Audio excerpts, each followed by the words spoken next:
Hi everyone, welcome to the session of our web series Fireside Chat with Champions, in which we interview global business leaders, asking them crowdsourced questions relevant to the biggest challenge we face today, COVID-19 and its impact on various aspects of business and society, as well as we would like to understand the ways to steer ourselves in current uncertainties. Today we have my close friend and a very intelligent person, Chicko Souza. He's the CEO of PlataformaVerde, which offers a disruptive traceability solution for industrial inputs and solid waste management using mobile, blockchain, and software as a service technology. Chicko has been in industry since 1997 and has been pioneer in using disruptive technologies in making world cleaner and better by bringing traceability and transparency in waste management for governments, municipalities. A passionate supporter and evangelist for circular green economy, he has won many awards, most recently as a technology pioneer honored by the World Economic Forum and Latam Edge Award. Thanks, Chicko, for accepting our invitation. I would request you to let our viewers know a bit more about you and your current interest in activity. Floor is yours, Chicko. Hello, Deepak. It's a pleasure to be here, and also it's a pleasure to talk a little bit more with you in this Champions web series that you're creating. It's amazing that it's not only about the India, but it's about Europe, North America, developed countries like Brazil and Africa. So it's great to know that we create new forms nowadays to try to spread the word and also the knowledge how we can handle with this situation, not only about COVID, but with startups and also technology to improve our work in production, environment, and now safety, because sanitary was an issue always, okay, and is an issue in India, is a very high issue in Brazil as well, and we are living now in a sanitary situation issue, okay. COVID is not about only a virus, but it's about the entire ecosystem that we got around the world, and also in the way that we are going to handle our borders. So for us from PlataformaVerde, like you said, a blockchain as a service software in traceability area is maybe a new era to understand how we're going to try to help not only the industries that we work, but even the municipalities as well to use the technology to improve their safety. Awesome. But I've been always a big fan of the work you are doing, and a few years back when very few people were talking blockchain, you were so excited of doing such excellent things. So thanks, Chicko. This brings us to our first question. As you know, COVID is unlike anything world has seen so far, and things would be very different post-COVID. The manufacturing sector, a major part of economy, as it accounted for nearly 16% of global GDP in 2018, is looking at a serious contraction, with some forecasting it to shrink by as much as 1/5. You being someone who has been working closely with industrial input ecosystem, what according to you will be the impact of COVID on industries in general and industrial supply chain in particular? Well, I think that it starts to, until now, to impact and also to change is the beginning of this new era. Okay, when we apply blockchain, we apply in what we call lack of trust markets or a lack of trust value of chains. When we are talking about COVID, we are talking about lack of trust with countries, okay? Because they try to do the lockdowns in different regions, in different states. Here in Brazil, now we are in a political war because our president also get issues with some governors and some mayors. So we don't have trust about the information that we got. And now the consumers also, they are taking care about their families at home. This is going to change a lot of things. And when they are doing this, they look also the kind of products that they are buying and also the kind of brands that provide them this kind of products. So what you can see in supply chain is most part, and this is happening in Brazil, of the workers in the industrial floor, they still going for their production. But managers, the general manager, director of these plants, they are inside their homes doing a home office work. And from this distance from the production, they don't have control of production. So they are going now to deploy more technologies to try to have the control in their hands, in the mobile phones, in their notebooks, laptops, iPads. So the idea now is to improve the traceability, not only in entire supply chain, but also inside the factory floor. And with this, they can try to follow more the KPIs, the controls, and also their suppliers, tier 1, tier 2, tier 3. And with this, they can make these kind of decisions and actions from home. And this is happening right now. That's really excellent insight, right? Coming that too from someone who is being in industry for such a long time. That's really awesome. This brings us to our second question. I would like to come a little bit closer to home. So COVID came just before, when the Brazilian industry was showing sign of recovery following the country's economic crisis in 2014 and 18. Would request you to put a little bit light on how do you see it impacting the Brazil's economy overall? Well, it's impacted a lot of in our economy, okay? And this is going to change a lot of things. Some things improve it, like pharmaceutical companies, they are increasing their selling a lot of more than 30%. Also chains of supermarkets, they are selling a lot in Brazil as well. But we got a lot of decrease, even in financial kind of products. So the banks, they are not earning money in this period as well. We are decreasing the tourism. We are decreasing the flight companies' economy. Also, we are decreasing in a lot of different kind of sectors. But in Brazil, and I think it's the same in Africa, it's the same in Central America, it's the same in India, we have a lot of small business. And the small business, they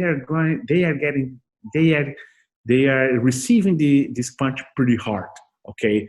They are in danger. Maybe some small business that normally we like it to follow in our lives in the last 20 years, they are going to close. The family business as well, they don't have the financial support to get open. So one thing that is going to change is the big chains in the retail area, they are going to increase again, okay? Maybe more in the kind of, we call this here in Brazil, in marketplace, okay? The marketplaces are increasing in Brazil. Also the restaurants, I think that some restaurants are not going to open again. And also if even they open, the number of consumption, the people that are going to consumption inside the restaurants is going to decrease, and it's going to decrease a lot. So what is going to happen is we are going to have less companies with more national presence, with more digital presence as well. So we are going to have all the revenue in less financial groups, in less economic groups, and we are going to decrease the revenue and also decrease the existence of a small business.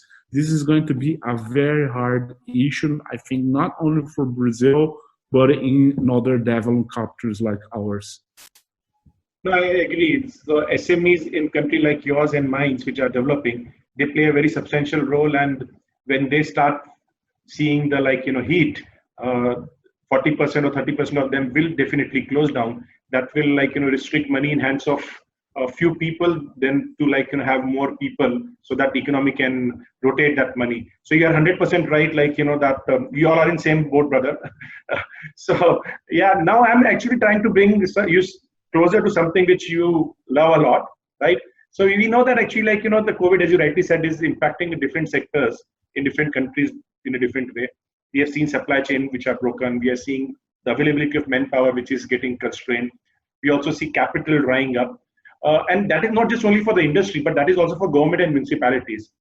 Now, I would like to understand that if you can guide us, that because you have been associated with waste management industry for a long time, how do you see the currently during epidemic, as well as for looking forward after the COVID pandemic one subsidize a little bit, it impacting the way we manage our waste? And what are the learnings do you think we need to have based on our current models not working towards a green economy? Well, this is an amazing question, and maybe it's a huge issue as well. Okay, because when we are talking about waste management, we can get several kind of solutions and technologies to dispose this waste. Okay, and one group of these technologies is a big area that we call recycling, short recycling, and circular economy.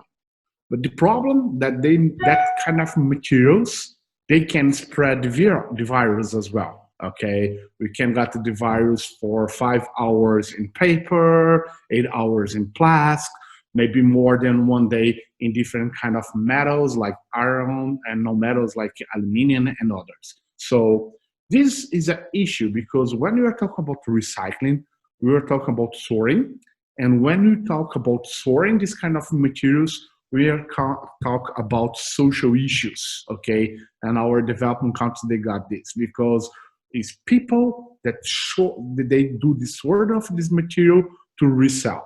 So most part of the recycle of post-consumer materials is about poor people that try to sort material to survive, not to live. It's to survive. It's two different kind of things.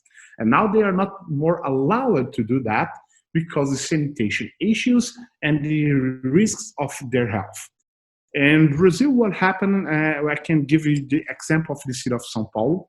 We got 88 different cooperatives here that sort materials. But only 2 of them, they have from the government, that the government make the installation for them of ERF machines, so mechanical and electronic sort machines for that material. So only these 2 co-ops that are open until now. So we don't need people more to sort material, and we apply technology. But the problem is, okay, we apply technology, we improve a lot of the efficiency of the sort, but we don't have workers in this process. Normally, a cooperative in Brazil, we got 45 and 8 persons inside the plant to make maybe 200 tons per month. In the mechanical facility like this one, we only need 40 persons to do 250 tons per day. So we're going to increase the problem of the people that need this kind of materials to resell. So how we're going to reskill them for other kind of jobs positions? Maybe they can drive forklifts, they can drive the trucks, they can be inside this environment market as well, but you need to reskill that. That is going to be a big issue. And also, when you do this, some kind of mechanical recycling, we are not applying anymore. So with the COVID situation, we have some changes of the raw materials, and it costs too much to collect the recycling material and to treat the recycling material is not going to make more financial sense to recycle, and the raw material is going to be cheaper than the recycling material. So you have economic issues that is that's happening in Brazil with paper right now. So to sell paper scrap, we don't have financial motives for that. So it's easier to buy the raw material for that, the paper fiber, okay? But also you have the sorting problem because you don't have enough technology to do that. And for a health issue, we're not able more to the cooperatives, the workers to sort that material manually.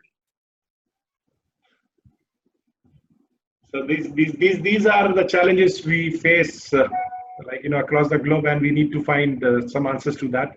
Chicko, I would like to now take you to something where we have. I'm saying that we have the first mover advantage, right? When we were not even able to spell blockchain, you were using it, right? So I would like to understand from you that, the modern way of the consumerism is gonna be a challenge for us going forward. So you'll find the supply chain need to be more efficient. We have to reduce the wastage, and the one way of doing that is traceability, right? And transparency. So both of those things are possible through blockchain. So I would like to understand from you, what are the typical business cases and use cases you see blockchain can play a very, very important vital role to solve or to optimize or make the whole supply chain efficient and transparent? Okay. So it's a hard question because when we talk about blockchain industry, we also use a word that is maybe it's too much over transparency. Okay. Some companies, they are not ready until now to use blockchain. Okay. And some of them, they want to use blockchain just because the hype of this nice word. Okay. And maybe they don't need to use the blockchain. So blockchain is not only about the technology, but it's about also the architecture of a concept, okay? And it's a concept of lack of trust in different kind of markets. When I talk with some companies about the use of blockchain, why they need or why they don't need to use blockchain as well, okay? Is more about how strong is your information or your first, normally in these kind of companies, and also we put all the financial invoice, the part of the invoice between the value of chain, they are very high control. So we don't have any kind of issue in financial controls. They use Mundial APRs for ERPs for this, so they don't have issues.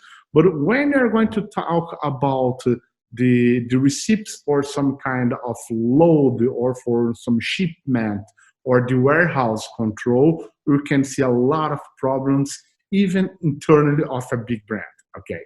So when you try to apply blockchain, it's not only about to do the traceability about the process, because if the process is wrong, we're only going to tell them that, okay, your process is wrong, you are not going to change that. We're only showing you with more information that you don't are efficient as well.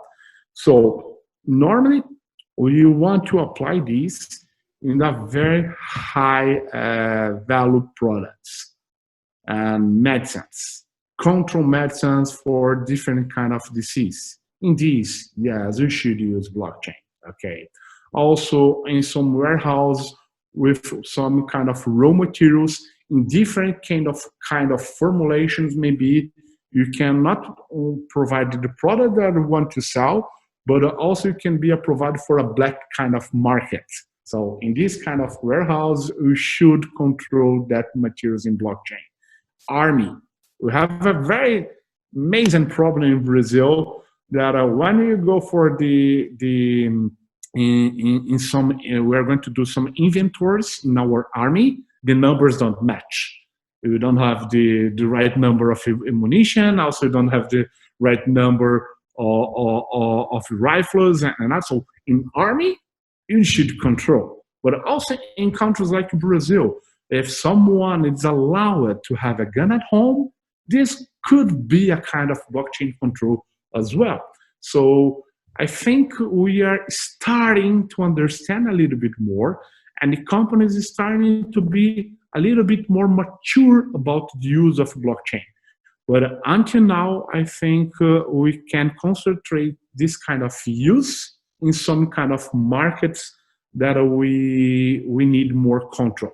And why we applied in blockchain in waste municipality, okay, waste manager, is, I think, in the world, is the kind of most lack of trust market that everyone knows, okay? When we start to do this here in the city of São Paulo, and after we start to apply blockchain, we decrease the municipality costs in the first year in $35 million, okay? Just in the way to give the right direction for the private waste from the companies, they had the obligation to hire a private waste management contractor to dispose of their waste and don't put it more in the front of their commercial establishments, in the front of the industries, in the sidewalk for the municipality to collect. So when you can apply something that you don't trust, and also when you can have maybe a very high cash back, I think is the right kind of use to apply blockchain. Very well articulated, Chicko, very well articulated. so that in case you are having value, then only it makes sense to virtualize it using blockchain. Maybe the COVID vaccination and administration of that can be an awesome use case for blockchain. Maybe we can together try to explore it. So that's bring us towards the last section of this discussion. Here we are looking for some very pointed advice to those startup and entrepreneurs who are going through this challenge of COVID. At the same time, they are very focused on working in green energy or clean tech type of enterprises, and at the same time using technology. So you are a champion for that. Some advice would be go a long way for such startups. Well, that's amazing, because I think now is the right time. In the same way that COVID showed us that if the world don't produce, the economies are going to fall down and the countries are going to broke. That's happened with everyone now, every continent, every country around the world. Also know that you cannot produce more in the same way that it was before. Okay. If you're going to produce and also try to increase our numbers again, try to have the same kind of economy that we got before, you need to do this in a green way, in a clean way.